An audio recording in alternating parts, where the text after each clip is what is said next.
Hola, ¿cómo están? Espero que se encuentren bien. Hoy les vamos a presentar un tema relacionado a una enfermedad que cada vez se prevalece más en pacientes, que es la diabetes. Este tema va enfocado a las exodoncias, que son las exodoncias en pacientes diabéticos. Espero que sea de su interés y comenzamos. Trabajo de investigación hacemos referencia al diagnóstico de pacientes diabéticos. Para ello debemos de tener en cuenta diferentes aspectos que éste puede llegar a tener en nuestro consultorio dental y así poder brindarles un adecuado tratamiento. Algunas de las manifestaciones que podemos encontrar en estos pacientes van a ser sed excesiva, hambre, poliuria y pérdida de peso rápida y significativa. También algunas de las manifestaciones que vamos a tener de estos pacientes van a ser serostomía, candidiasis, sensación de quemazón de la mucosa, caries agresiva, periodontitis, abscesos periapicales agudos. También vamos a tener un retraso de la cicatrización. Estos nos van a marcar una pauta para poder diagnosticar este tipo de patología, ya que una de sus principales características en la boca va a ser una cicatrización muy lenta de estas lesiones. Por ello debemos de hacer un interrogatorio completo a la hora que nuestro paciente llega a nuestro consultorio para poder identificar estos pacientes y así brindarles un adecuado tratamiento durante la consulta y después del tratamiento que realizamos. Debemos de tomar en cuenta que ese tipo de pacientes en la actualidad es muy común encontrarnos debido al gran incremento de la diabetes en México. También debemos de considerar que un paciente diabético, para poderlo atender, tenemos que tenerlo controlado antes de la consulta. Si no llega en los niveles óptimos para hacer algún tratamiento, debemos de reservarnos esa consulta el día de hoy o realizar cualquier tratamiento, ya que podemos poner en riesgo su salud. Para poder atender a este tipo de pacientes, debemos de realizar una toma de glucosa en el consultorio y así podemos corroborar los datos que él nos dio. De no estar controlado este paciente, debemos remitirlo con su médico para que él le tome la prueba de glucosa y lo mantenga controlado.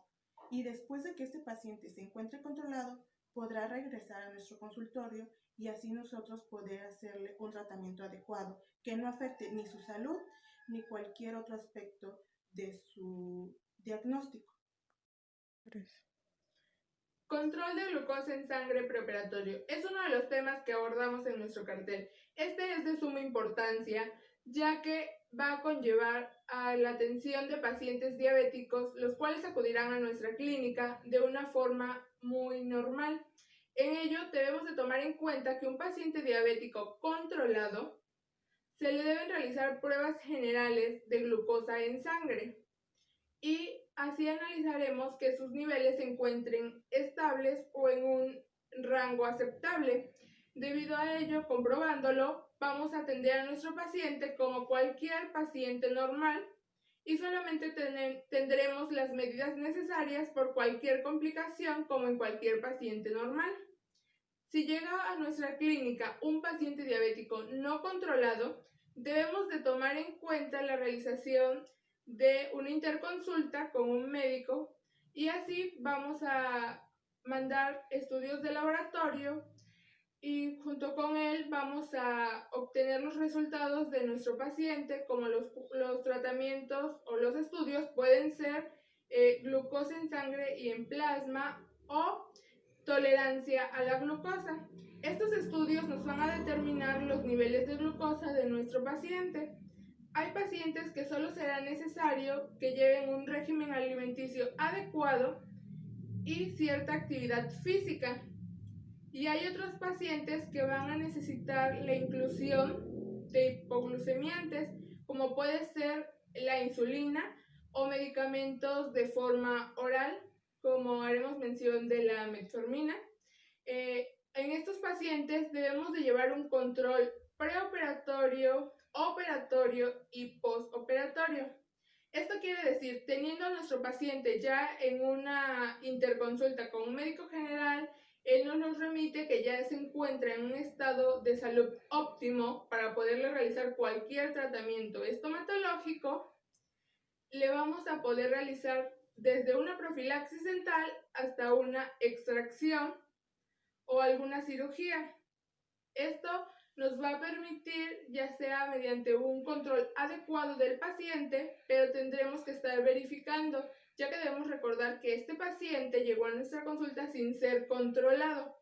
Entonces tendremos que tener las medidas necesarias por cualquier urgencia, pero debe ser atendido como cualquier paciente normal y solamente se tomarán en cuenta las medidas de un paciente general, ya sin tomar en cuenta que es diabético. Administración de fármacos como profilaxis y anestesia. Los pacientes que tienen un buen control referente a su diabetes pueden ser tratados de igual manera si estuviéramos tratando a un paciente que no tuviera diabetes. Por el contrario, si existe una infección, si el paciente está mal equilibrado o cuando se practiquen procedimientos quirúrgicos, como es en este caso la exodoncia, los antibióticos que van a ser de preferencia es la penicilina semisintética de largo espectro, como es la amoxicilina o la ampicilina, y los macródilos, que es la eritromicina. Los antibióticos se deben administrar 3 días antes de la exodoncia, o sea, preexodoncia, ya que evitará así las infecciones postoperatorias y también en este caso va a retrasar la cicatrización de la herida. Bueno, también vamos con que los antibióticos que más se utilizan en el tratamiento de la infección ontogénica son como los betalactámicos. Estos impiden una síntesis de la pared bacteriana. Son activos en la fase de crecimiento y útiles en el tratamiento de la fase aguda. También tenemos lo que es la penicilina. Son los más utilizados en este grupo. Sin embargo, algunas bacterias producen unas enzimas denominadas penicilinasas o betalactamasas, y estas son capaces de hidrolizar las penicilinas y por lo tanto a veces el tratamiento lleva al fracaso. También tenemos las penicilinas estándares o naturales que, a pesar de que tienen un espectro reducido, son las más utilizadas ya que pues ayudan mucho en la fase aguda de la infección odontogénica. Y para poder elegir entre algún grupo de estos antibióticos es importante conocer las reacciones adversas que se puedan ocasionar. Es decir, también dar en base a esto un tratamiento certero y pues adecuado, reuniendo los requisitos ya antes mencionados para que el tratamiento se realice con éxito. También vamos a ver que en la anestesia, en el paciente bien controlado se debe incorporar un vasoconstrictor, esto para asegurar una anestesia profunda. Sin embargo, también hay que evitar grandes cantidades de epinefrina, porque esto nos puede llevar a producir una hiperglucemia.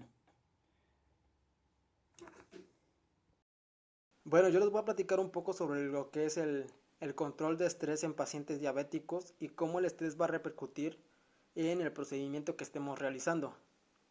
Y también algunas de las administraciones de ansiolíticos.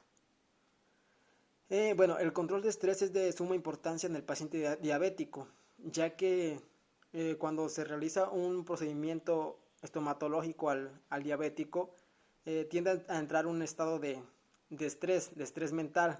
Ese estrés mental va a provocar una respuesta adaptativa, que esta respuesta adaptativa va a provocar una producción de algunas hormonas que van a elevar la glucosa en sangre.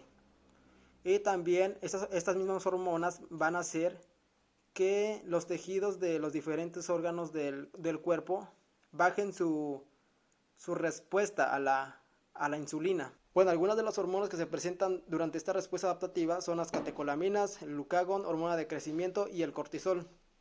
Bueno, por otra parte, el estrés mental también puede producir lo que es el estado de cetosis.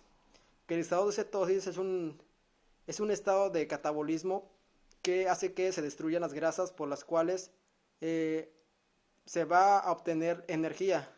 Pero mientras se destruyen estas grasas, también producen los llamados cuerpos cetónicos, que al acumularse en sangre son tóxicos para el paciente. Por eso se recomienda administrar ansiolíticos 24 horas antes de la exodoncia, para evitar este estado de cetosis, así como se muestra en el caso clínico en el cual se administra benzodiazepinas.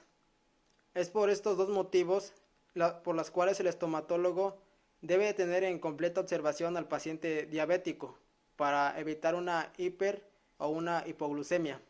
Hola a todos, mi nombre es Luis Fernando Sombrero Martínez y les voy a hablar sobre la exodoncia en pacientes diabéticos. Hay que tomar en cuenta situaciones de riesgo que pueden padecer nuestros pacientes en el tratamiento de la exodoncia. Tales tratamientos o tales situaciones van a llevarnos a tratamientos de coma hiperglucémico y coma hipoglucémico. En el primero, que es el coma hiperglucémico, el paciente puede estar consciente o puede estar inconsciente. Si está inconsciente el paciente se colocará en una posición supina con las piernas ligeramente elevadas y va a procurarse el mantenimiento de lo que es la vía respiratoria. Esto es con la finalidad de administrar oxígeno al 100%. Seguido a esto, se le va a administrar lo que es suero fisiológico y una solución de dextrosa al 5%. Esto va a ser de vía intravenosa para prevenir el colapso vascular.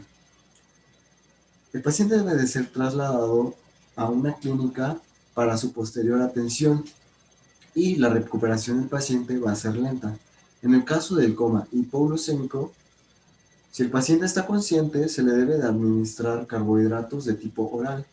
Estos son jugos, refrescos, etc. La literatura nos marca que este debe de ser administrado en dosis de 3 a 4 cada 5 o 10 minutos hasta que desaparezcan los síntomas y se debe de observar al paciente durante una hora. Bueno, tenemos la situación 2 en donde el paciente está inconsciente.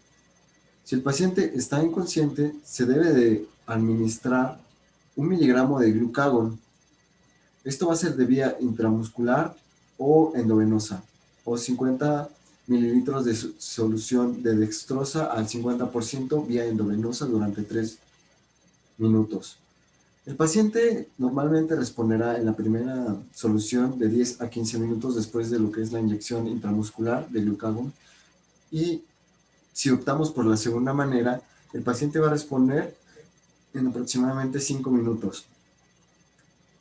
Si el paciente anterior no es efectivo, se debe de administrar una dosis de 0.5 miligramos de epinefrina subcutánea e intramuscular o una concentración de 1 a 1000 y repetirla cada 15 minutos hasta que sea necesario. Cuando la conciencia es recuperada en estos pacientes, debe recibir carbohidratos orales. Bueno, esto ha sido todo de mi parte. Muchas gracias y espero que les haya gustado y servido.